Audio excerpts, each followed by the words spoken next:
Consequently, only the Senator Nenadi-led Osman-led National Working Committee has the legitimate authority to occupy, administer, and utilize the Labour Party National Secretariat located at number 2 IBM Haruna Street, Otako, Abuja, FCT. In strict observance of the rule of law, the party's leadership formally wrote to the Inspector General of Police, the Director General of the Department of State Services, and other relevant security agencies requesting lawful enforcement of the court's judgment and security coverage for the peaceful resumption and operational takeover of the National Secretariat. Today, to reaffirm our unwavering commitment to constitutional democracy, the rule of law, and the authority of judicial pronouncements in the Federal Republic of Nigeria.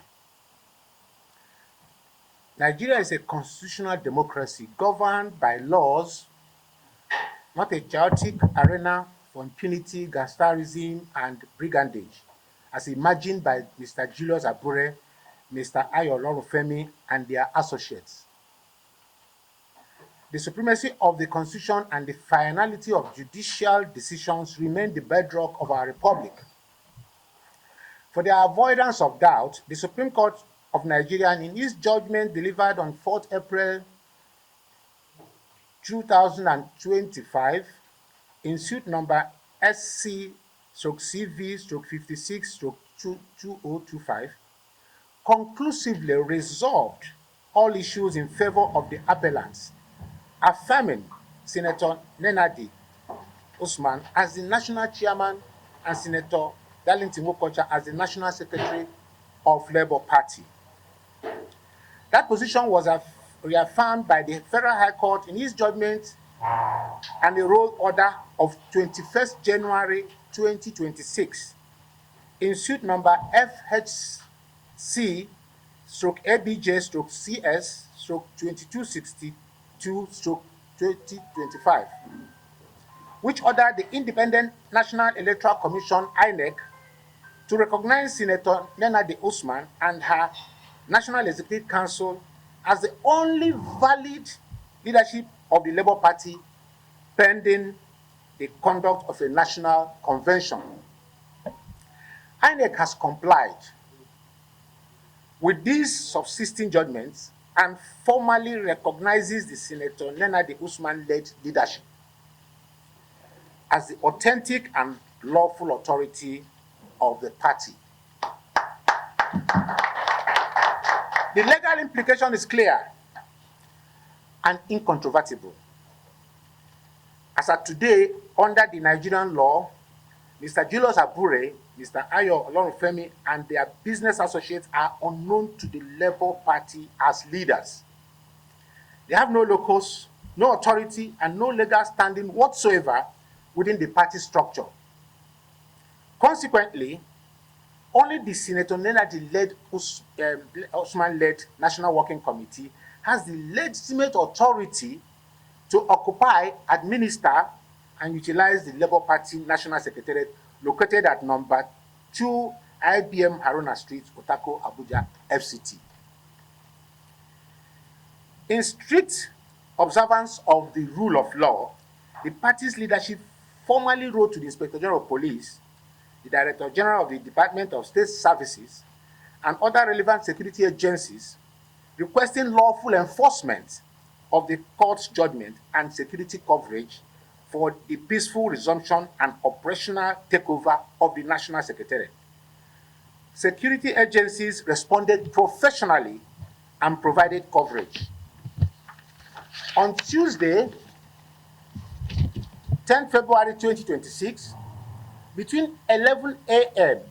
and 3 p.m., the national leadership, led by Senator Nenadi Usman, was present at the Secretariat to receive the progress report of the Membership Registration and Revalidation Committee. Eyewitness accounts from the Getmen on duty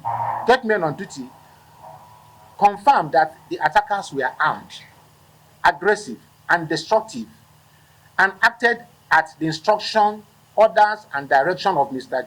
Abure and co. The invaders held the gateman at gunpoint, assaulted them, threatened to kill them, destroyed billboards bearing the images of Senator Nenadi and Senator Darlington, vandalized security infrastructure, and forcefully broke into offices. The following individuals were identified. 1. Julius Abure, former national chairman of Labour Party. 2. Umar Farouk Ibrahim, former national secretary. 3. Kennedy Ahanotu, former acting national youth leader. Dr. Olorunfemi, former deputy national chairman, TUC. John Abure, Julius Abure's younger brother. Arabambi Abayomi, former member of the party. Ismail Musa, former FCT secretary of the party. Zakaria Thomas, DSS operative to Mr. Julius Abure. Obiora, former acting publicity secretary. Barrister Avotu, former member of the party. And certain other Julius Abure talks, stroke hoodlums, who are presently at large. During the operation, which lasted over 30 minutes, sensitive party documents, financial records, official registration materials, laptops, desktops, gate-main phones, and other critical assets were carted away. This was not politics. It was criminality of the highest order. The conduct attributed to Mr. Abure and his co-travelers, which was recruiting thugs to invade the party secretariat at night to steal confidential materials, confirms a disturbing pattern of impunity and disregard for lawful authority. To confirm that they had carried out a criminal operation at the party's national secretariat, they made official release in the night of the operation through various social media handles, practically indicting themselves.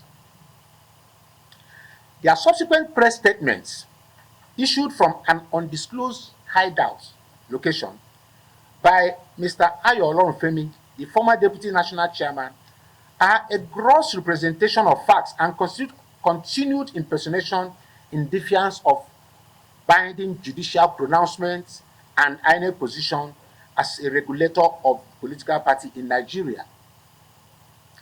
Let it be clearly stated, issuing propaganda from hideouts does not confer legitimacy. No individual can override the decisions of the Supreme Court of Nigeria or the orders of competent courts through press releases and nocturnal inversions.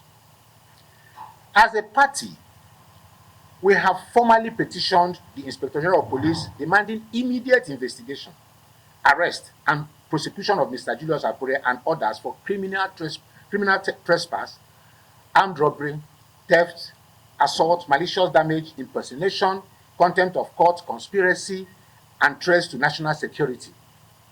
We further call on the Honorable Attorney General of the Federation to activate and implement without delay the criminal prosecution order dated 7 March 2025 concerning allegations of perjury, forgery, and criminal conspiracy against the named individuals. Nigerian security agencies are constitutionally empowered to enforce the law.